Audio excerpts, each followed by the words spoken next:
This is new oscilloscope we have in the lab here. So I'm just gonna go over quickly the little that I've learned on the oscilloscope. So here is the channel of this oscilloscope. So the name of the oscilloscope is Siglent. So you can see the name here, and this is the recent oscilloscope, which is SDS2204X plus. And then these are the channel, and the channel can be controlled here. So the buttons here represent the channel: channel 1, channel 2, channel 3, channel 4. And here you have if you want to adjust your waveform horizontally, you use this. If you want to adjust it vertically, we use it. So this one can shift the waveform for you left and right. And so this one can adjust your waveform up and down. So this oscilloscope comes with its own function generator, inbuilt function generator. So you don't need external function generator. So I'm just going to turn on the function generator to show you what I'm talking about. So you press this button, it's going to take you to this page. So before that, there is a touch button here. The touch button is already on, so I will be able to use the touch on the screen because the touch button is on. So now I'm going to press the waveform generator, which is arbitrary waveform generator. They are press on, so it's going to give me this call. So this call basically are generated from this small socket. This is RC socket, to be able to show you guys. So here, if I want to, earlier on I said this is for horizontal. If I want to move it horizontally, and then this is for vertical, you can see, and this is left or right, and this is up or down. You adjust your waveform. So if I want to adjust I want to change the waveform of this, I will just go under wave type. So I click on wave type. If I want to change it to sine wave, it will give it to me. If I want to change it to square wave or ramp, it will give it to me. So this is how you can change it, but for now I'm going to leave it on square wave. So for the frequency, you just tap on it twice. It's going to open this page for you. So from this page, if any frequency you want to change, and the unit is here: K for kilo, M for mega, G for giga. And then you have a milli, macro, nano, picofarad if you want to change that. So for the amplitude, this is the peak to peak.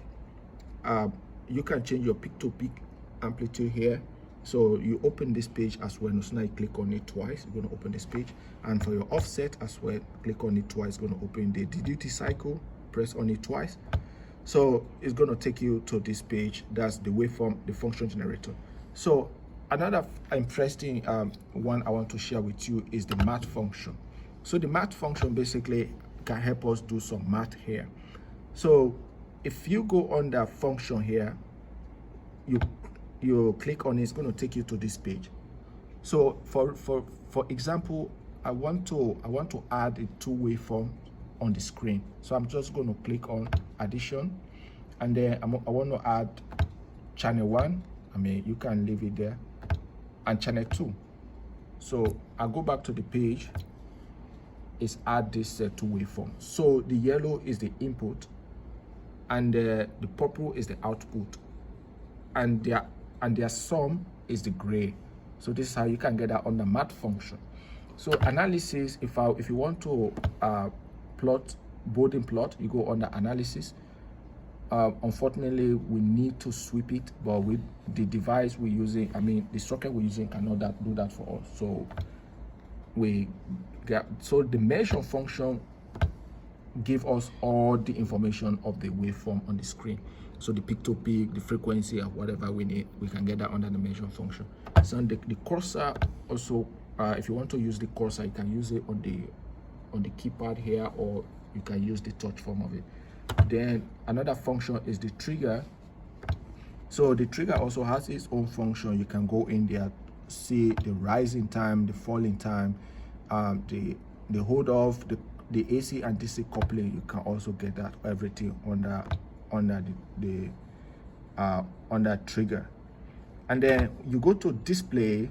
You can be able to clear the background of the grid. If you want the grid under the background, of course you can go under display. It can give you another interesting functions here. The utility, if you want to turn on your function generator but you don't want to use this button, you can also get it under utility. So under utility, it is right here. So this can take you to the function, to the drop down of the function generator, so you can be able to change your frequency and everything. Again, all these functions on the screen can also be found here if you turn on your touch screen button. So that's the little I have learned so far about this oscilloscope. Thank you.